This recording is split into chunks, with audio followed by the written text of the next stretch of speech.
Hello everyone, welcome back to my channel. This week we are talking about road trip fails. If you've been following along for a while, then you probably know that about 2 months ago, I set off on a totally solo 3-week long road trip.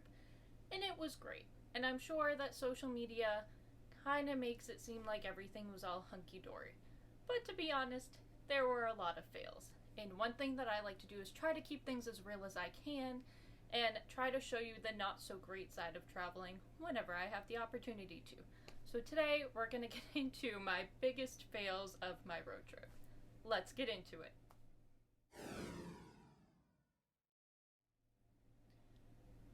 So my first fail happened before I even set out on the road, but I didn't totally realize it until I was about halfway through my trip. And that number one fail that happened before anything else was poor planning. If you don't know kind of the path that I took on my road trip, which I don't think I've shared anywhere, I started in Boston, went down to Cuyahoga Valley National Park in Ohio, which is just south of Cleveland. Then I drove up to Cleveland for a couple days, went to Detroit, down to Indiana, and there was a legitimate reason for doing Detroit and Indiana in that order, and that was because I couldn't get a campsite at the park that I wanted to stay at, kind of in the dates that would have actually worked and made more sense for me to go straight there. Anyways, Detroit, Indiana, Chicago, and then went all the way down to Cincinnati and back home to Massachusetts. Not the smartest.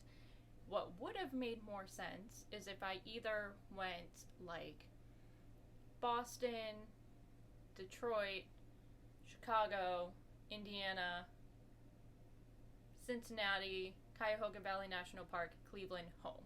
That would have really minimized my driving time in one stint. I ended up driving 14 hours home straight through, which was a nightmare. And way too long to be driving as one person. But yeah, definitely could have planned my driving schedule and route better. One reason why it ended up being that way is because I was working with some brands in different companies, and those dates were kind of mixed and matched. But maybe if I had done a better job of planning, I could have rearranged some times and made it, make a little more sense. But I didn't. So that was fail number one. Fail number two had to do with my food prep for my trip, because I was living out of my car, which I built into kind of like a camper van. If you're interested in that, you can learn how I did that in the little video linked up here. Maybe it's on this side. Still figuring this whole YouTube thing out. But I was living in my car, kind of living the van life, but not really in a van. So my second fail came down to one little food prep item. I planned ahead. I had my little grill. I had plenty of butane for the grill. I had some like dry goods. Planned on buying fruits and vegetables once I got down there. It was gonna be great. The only thing, because I tried to cut down on costs and bring as much things that I already had at home with me, I wanted to bring olive oil. I cook with olive oil all the time. Was gonna plan to do the same while I was on my trip, so I figured we have a massive jug of it at home. Why not just bring some with me? I'll find another container. So my husband found this old like rice cooking wine container. Seems great, nice little flip top. Perfect. This is probably the exact amount of olive oil that I would have used during my trip. Great. Awesome. So fantastic. So, I get to my first campsite, unpack. I've already gone to get groceries and my vegetables. I get ready to cook. I'm ready to make my first dinner on the road. And I go to get this bottle, and it's about as full as this is. Hopefully you can see that there's like barely anything in here. And I was like, well, that doesn't make sense. I know it was full when I left the house. Yeah, well, it leaked. This little flip top apparently wasn't on all the way, or maybe it's just not the most leak proof, and I ended up with an olive oil soaked front seat. So that was great. So that was fail number 2. My next fail came literally the next day when I went to go set out on my first hike of my trip. I'm in Cuyahoga Valley National Park. It's supposed to be beautiful. I wanted to go see the Brandywine Falls, do all of the things. So I, plug in where I'm going into my phone, follow my GPS, I make the drive, I park my car, and I start my hike, which, I took all of these beautiful videos while I was on my hike and getting ready because it was already so pretty, and I was determined to, make a YouTube video about it and do all of the things, and that was really my focus. What I didn't apparently focus on was, basic security things.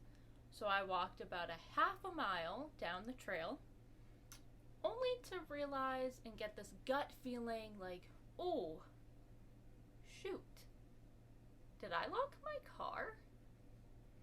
And this was like a 6-mile hike round trip, I think. So if I got all the way to the end and back, it would have been quite a few hours.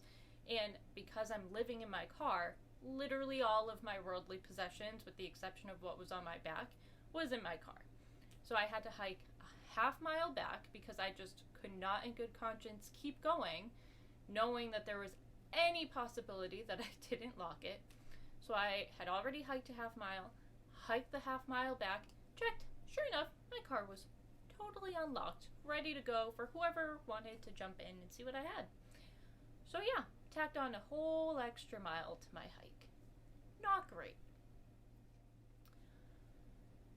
So now, I've been in Cuyahoga Valley National Park for about 2 days, but once I had first gotten there and went to go take my first shower, I realized I had forgotten, face cleanser.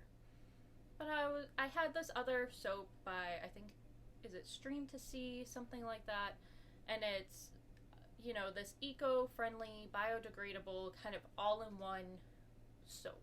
It does dishes, laundry, body wash, you name it, it can do it. So I was like, how bad could it be for my face?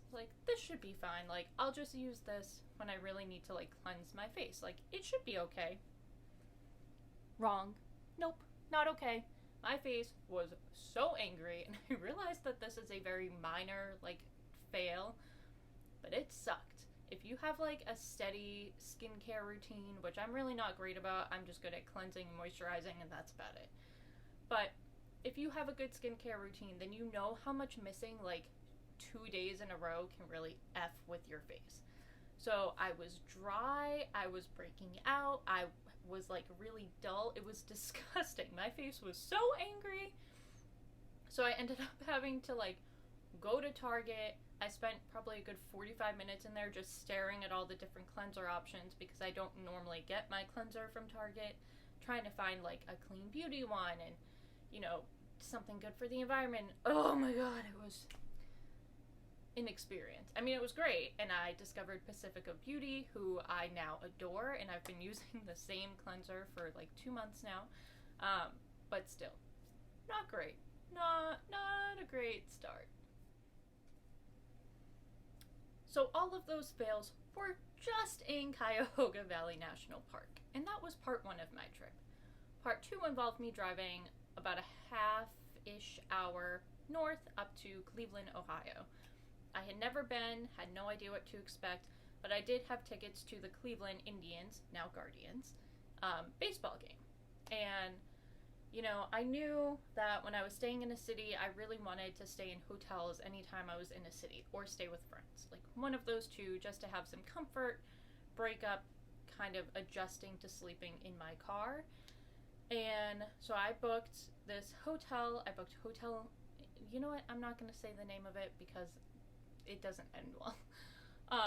But I booked this hotel that was walking distance to Progressive Field because I didn't know kind of how safe Cleveland was. I didn't know if it was super safe for solo women to be out walking alone at night. I didn't know what time the baseball game would end. So for my safety, I booked the closest hotel that is also part of a chain that is really eco-friendly. That was really important to me. I tried to either support eco-friendly brands while I was traveling or brands that I already have a long-term relationship with. So, I get to my hotel. It's fine. It's great. You know, maybe like a 90-second walk to the park. Fantastic. Everything I wanted. Or so I thought. Other than researching, you know, their ethical points of view, I probably should have done more research into exactly where the hotel was located. My hotel was located on a really big bar street, which I did not know about. In all the research I did about Cleveland, I had never really read about this particular street in general, and, you know, all I had wanted for my first night in Cleveland, get there, go to the baseball game, come home, and just have like a pretty quiet night in. Maybe go out to dinner, but other than that, I wanted to get a good night's rest. That did not happen. I ended up going out to eat. It was great. I went to this restaurant called Zanzibar. Highly recommend. Truly incredible. And went back to my room, was going to binge Manifest, had a face mask that I bought. I was ready for a night of luxury and peace and calm and whatever. Yeah, well, 11 o'clock, all of a sudden, that city wakes up. This was like a Thursday night, I think. And there was screaming outside.